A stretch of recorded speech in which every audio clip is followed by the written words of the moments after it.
Hey everyone, and welcome back. Today's deep dive takes us to Miami. Well, not to the beaches this time.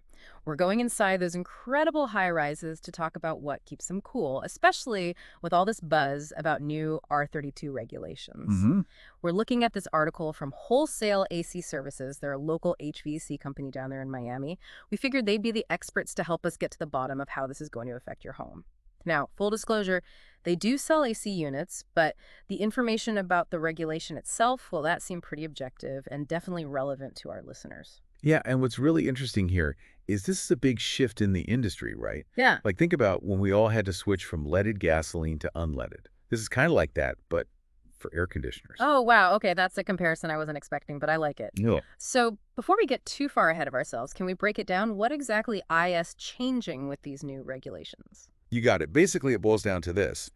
A refrigerant called R-32 is turning into the new standard, the new normal for AC systems. It's phasing out all those older refrigerants. Okay, R-32, got it. Oh. But just to be sure, because I know some people listening might be thinking the same thing I am, refrigerants, that's what makes the AC actually, like, cool the air, right? Yeah, exactly. They're like the unsung heroes behind the scenes of your air conditioner. They do all the heavy lifting. They circulate through the entire system, absorb all the heat from your house, and then they release that heat outside. And that's how everything stays nice and cool inside. Okay, so R-32 is the new kid on the block, the new hero. But why? Why the change? What makes it so special? That's where this whole better for the environment thing comes in. Yeah. So R-32 has a much, much lower global warming potential. I'm talking way lower than the old stuff. Now, you think about how vulnerable a place like South Florida is to climate No, change. absolutely. This shift is huge, GE, especially for those listeners down there. That makes a lot of sense. And reading through this article, they keep highlighting how R-32 is way more energy efficient, too. So not only is it easier on the planet, but it could actually mean people save money on their energy bills, right? 100%. It's a win-win, right? Like, imagine if your old AC unit cost you, say, $200 to run all summer, right? Oh, I can imagine it, Yeah, unfortunately. tell me about it. But an R-32 unit, it might only cost you like $150 for that same cooling power. So you just put $50 back in your pocket. Okay, now we're talking. Saving the planet A&D, saving money. Sign me up. I do have to ask, though, and I bet some listeners are wondering this too. Are we all supposed to go out and get rid of our perfectly good AC units right now? Like, is this a panic situation? I know, right? That's what everyone's thinking whenever new regulations come out. But the good news is no, there's no need to freak out. Luckily, these transitions usually happen pretty gradually. Phew. That's a relief. Okay, that makes me feel a lot better. And the article did say if your AC is running okay, you're good, at least for now. But I'm guessing there are some things we can do to, prepare for this shift down the line. Absolutely. Like if your current AC unit is, let's just say, getting up there in age, Yeah. it might be smart to start thinking about an upgrade, whenever that time comes. Then you're ahead of the game and you're ready to go with all these energy savings and doing something good for the environment. So it's not freak out time, it's planning ahead time. Exactly. Think about it like this. Now that we know R-32 is where things are heading, you can start putting it in your home maintenance budget Mm. eventually. Yeah, that's a good point. It's like knowing you'll need a new roof eventually, might as well be ready for it. Huh. Okay, so speaking of being ready, let's say someone is thinking about getting a new AC unit. What should they be asking? Besides, can I get this in R-32? Such a good question. This is where getting a little techie can actually save you some money and headaches down the road.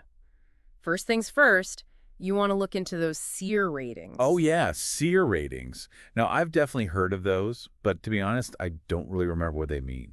Can we do a quick refresher on that? Like, why are those numbers so important? Of course. So SEER stands for Seasonal Energy Efficiency Ratio. Basically, the higher that SEER rating, the more efficient your unit's going to be. That means a higher SEER unit, while it might cost a bit more upfront, could actually save you a ton of money on your energy bill over its lifetime. Got it. So it's like an investment. You spend a little more now to save later. Exactly.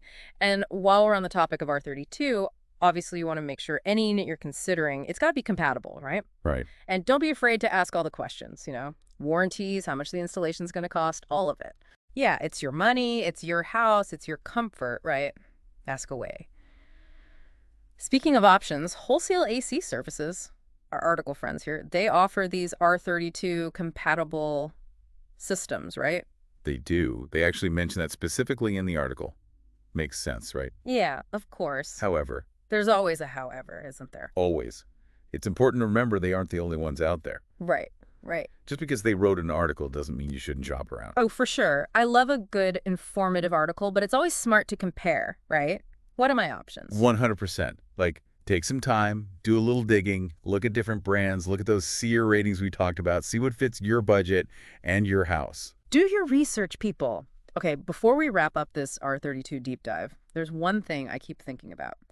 You know how the article compared this whole R-32 shift to switching from leaded to unleaded gas? It got me thinking about all the changes we've seen in our homes, you know? All those upgrades we've made to be a little nicer to the planet or just to be more efficient. Like, remember those curly light bulbs? We were all switching to those energy-saving bulbs not that long ago. Oh, yeah. And what about those low-flow toilets and shower heads? Those were big, too. Oh, you're totally right. It's like this wave of eco-friendly upgrades just swept through everyone's homes. And when you think about it, all those little changes, if everyone's doing them, I mean, that's going to be a pretty big impact, right? Yeah, for sure. It shows how technology and just being aware can really go hand in hand. Yeah. Like, take those LED bulbs. They seem kind of small, but compared to those old-school incandescent bulbs, they use way less energy. Multiply that by, millions of homes, and that's a massive cut in energy use. Yeah, exactly. So this whole thing with getting an R-32 AC unit, it's like joining that movement toward a more efficient, sustainable way of life. You make one upgrade, one step at a time. That's a great way to put it. Well, there you have it. We started talking about staying cool in Miami, and somehow we ended up talking about saving the planet. It's all connected, right? I guess it is. So next time you're sweating it out in that Miami heat, just remember, a cool change is coming. And it might be a lot closer than you think. Thanks for exploring the world of R-32 with us today.